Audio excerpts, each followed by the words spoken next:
find in the cellar. What about this? It's definitely a representation for a dimension. There's symbols above all the doors. An ancient evil.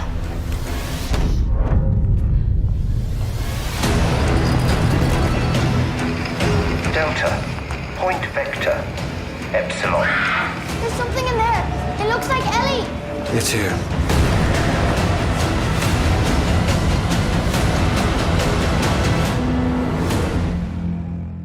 Brendan, Jeff in Las Vegas. Good morning, sir.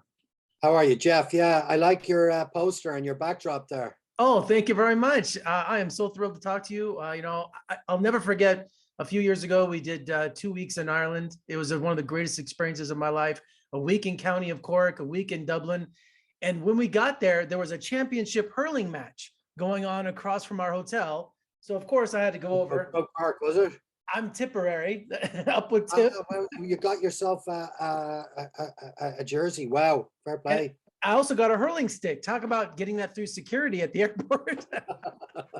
But Yeah. it was such a great experience. So I love your country and I appreciate your time today. Okay, brilliant. Yeah, okay. You know, I think of that quote from Frank McCourt from Angela's Ashes. What's worse than an Irish childhood is a Irish Catholic miserable childhood. So I'm thinking, what's better than a good haunted house story than an Irish haunted house story? How good it is. You know, I grew up in the Western United States. So the concept of a cellar is so foreign to us. You know, we just don't have them. But I can't think of a more creepy catalyst in a haunted house story. Yeah, I mean, look, the film is not trying to be a subtle film. It's playing with horror tropes. So, you know, what's more horror than the lights going out and having to go down into a creepy cellar?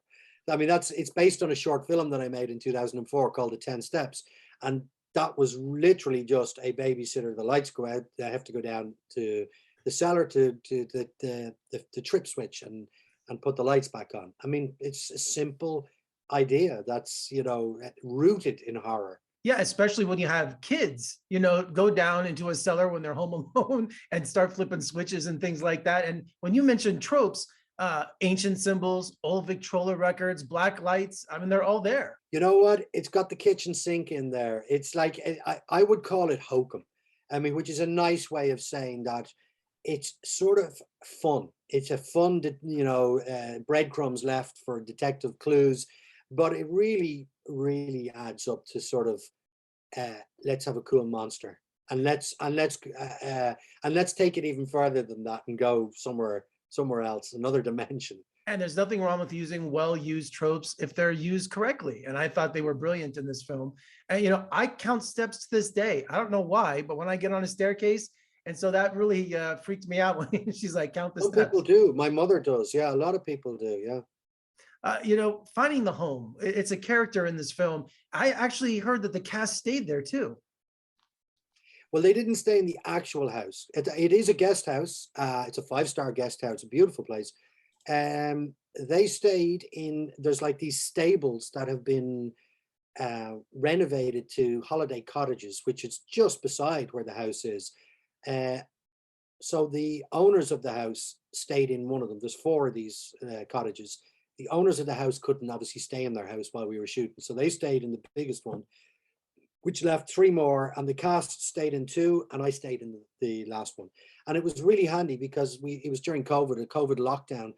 So they had to quarantine for 2 weeks. They were in this country cottages, and I was beside them as well because we were creating a bubble. So I wasn't going home to my family either.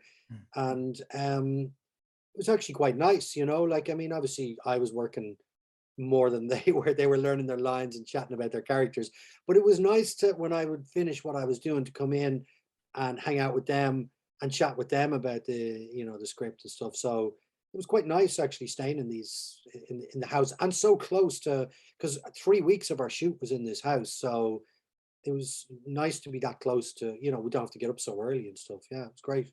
And brilliant cast, you know, Elisha Cuthbert. I can't believe she was a child star and now she's playing a mother. She was brilliant, and so was the cast. They're just great casting in this. That's life, you know, like we all get older. Where does it go? I have no idea. Elisha, it's brilliant. I'm delighted that part of her journey, because she's great, and she sort of has had all these iterations or versions of her career. As you say, the younger, then she went through. This was the first horror she's done in years as well. She's done a lot of comedy and TV recently, and I think she was delighted to come back to horror. Owen Mackin, I'd worked with. He was in my very first feature film, Savage. He had a small role. Delighted to work with him in a lead role as well. And then of course, there's a lot of very, very good character actors, theater actors from Ireland who were in this. And then the two kids who play the children, I had to audition for them, but it was during COVID, so it was sort of all done through Zoom. So. And all your great efforts playing South by Southwest. You had your world premiere, one of the midnight programs. Finally, to experience it with an audience, how was that experience? Finding out where all the scares would come from and their reaction. It was good, but I was overwhelmed. I was jet lagged. I'd only arrived in. I had done a day of press. I'd gone for dinner with the distributor. We then went for beers. And by the time I went, I actually fell asleep towards the end of the film, and Elisha had to nudge me and wake me up. So, it was nearly an overwhelming experience for me. I was also slightly disappointed. I had gone in to do a sound check, and I had said, yeah, I think that's loud enough. And as I watched the film, I went, it's not loud enough.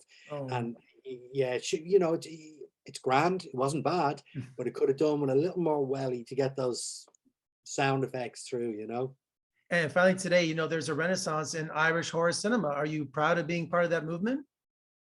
I am. I would say it's been going on for years. I would say, obviously the most recent ones have been The Hole in the Ground and You Are Not My Mother, but you can go back to Citadel, which was very close around just after my first feature as well. A Dark Song was out there maybe in between all them. There's a Vivarium is Lorcan Finnegan's. I'm very good friends with the writer of Vivarium, actually, Garrett Shanley. And if you actually look in this, you'll see a book that the daughter's reading called Shanley on Anarchism.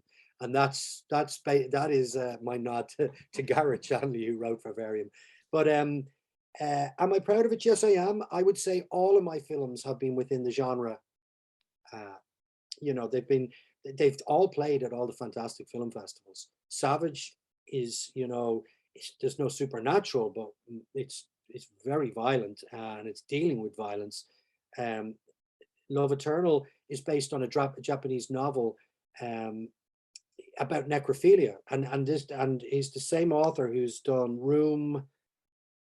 It always escapes me. 1404, not the John Cusack one. There's another one, and it was remade. Anyway, but my point is that was pure. It was within the genre spectrum, and Pilgrimage. Pilgrimage is an action film with a lot of ultra violence and fighting in it. So, well, for the second half, I would say that I've always been skirting around the horror films, and this was sort of my first sort of, dipping my toe into, obviously on the spectrum of horror, there's the dark transgressive and there's the fairground fun, and I was sort of aiming for the fun end of things. Also, I've a young daughter. She's 10. She always goes, "What are your films about, Dad?" I'm not going to talk about the Japanese necrophilia one. I'm not going to. No.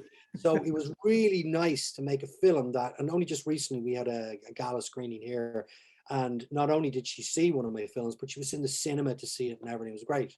Great experience. Well, Brendan, congratulations on The Cellar. I appreciate your time today, and let's talk again soon. Thank you so much. Yeah. Okay. Thanks.